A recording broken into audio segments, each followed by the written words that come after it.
She went to one of the craggy trees and leaned against it, taking in the loamy scent of its bark through the soft beak of her nose. A little sleep might do me good, she said out loud, and it was true, too. The journey she'd been on was long and taxing, and the journey she was about to begin was longer and more taxing. Best to dig in and rest a while.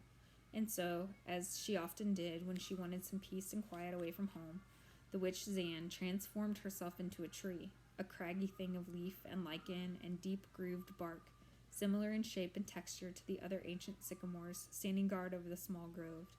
And as a tree, she slept. She didn't hear the procession. She didn't hear the protestations of Antaine, or the embarrassed silence of the council, or the gruff pontifications of Grand Elder Garland. She didn't even hear the baby when it cooed, or when it whimpered, or when it cried. But when the child opened its throat into a full-fledged wail, Zan woke up with a start. "Oh, my precious stars," she said in her craggy, barky, leafy voice, for she had not yet untransformed. "I did not see you lying there." The baby was not impressed. She continued to kick and flail and howl and weep. Her face was ruddy and rageful, and her tiny hands curled into fists. The birthmark on her forehead darkened dangerously. "Just give us a second, my darling. Auntie Zan is going as fast as she is able." And she was. Transformation is a tricky business, even for one as skilled as Zan. Her branches began to wind back into her spine, one by one, while the folds of bark were devoured bit by bit by the folds of her wrinkles. Zan leaned on her staff and rolled back her shoulders a few times to release the kinks in her neck, one side and then the other. She looked down at the child, who had quieted some, and was now staring at the witch in the same way that she had stared at the Grand Elder, with a calm, probing, unsettling gaze. It was the sort of gaze that reached into the tight strings of the soul and plucked like the strings of a harp. It nearly took the witch's breath away. "Bottle?" Zan said, trying to ignore the harmonics ringing in her bones. "You need a bottle." And she searched her many pockets to find a bottle of goat's milk, ready and waiting for a hungry belly. With a flick of her ankle, Zan allowed a mushroom to enlarge itself enough to make a fine stool to sit upon. She let the child's warm weight rest against the soft lump of her midsection and waited.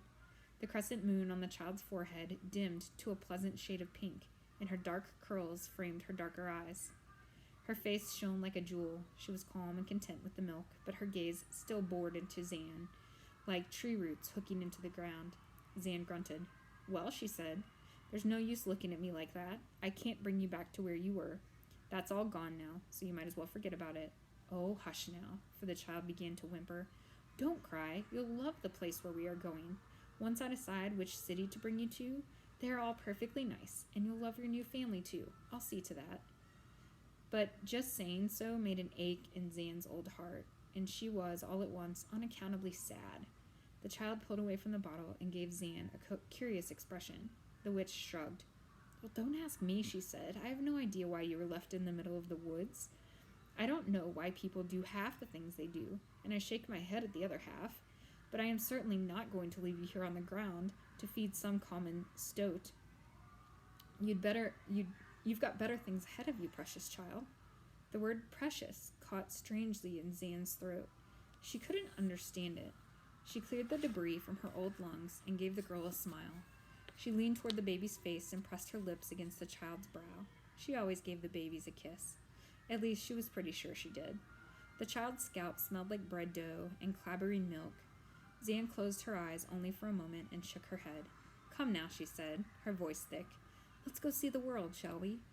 And wrapping the baby securely in a sling, Zan marched into the woods, whistling as she walked. And she would have gone straight to the free cities. She certainly intended to. But there was a waterfall that the baby would like, and there was a rocky outcropping with a particularly fine view. And she noticed herself wanting to tell the baby stories and sing her songs. And as she told and as she sang, Zan's step grew slower and slower and slower. Zan blamed the outset of old age and the crick in her back and the fussiness of the child, but none of these things was true. Zan found herself stopping again and again, just to take yet another opportunity to unsling the baby and stare into those deep black eyes. Each day, Zan's path wandered farther afield. It looped double back and wiggled. Her traverse through the forest, normally almost as straight as the road itself, was a twisty, windy mess. At night, once the goat's milk was exhausted, Zan gathered the gossamer threads of starlight on her fingers, and the child ate gratefully. And each mouthful of starlight deepened the darkness in the child's gaze. Whole universes burned in those eyes, galaxies upon galaxies. After the 10th night, the journey that usually only took 3.5 days was less than a quarter done. The waxing moon rose earlier each night, though Zan did not pay it much mind. She reached up and gathered her starlight and didn't heed the moon. There is magic in starlight, of course. This is well known. But because the light travels such a long distance, the magic in it is fragile and diffused, stretched into the most delicate of threads. There is enough magic in starlight to content a baby and fill its belly, and in large enough quantities, starlight can awaken the best in that baby's heart and soul and mind. It is enough to bless, but not to end magic.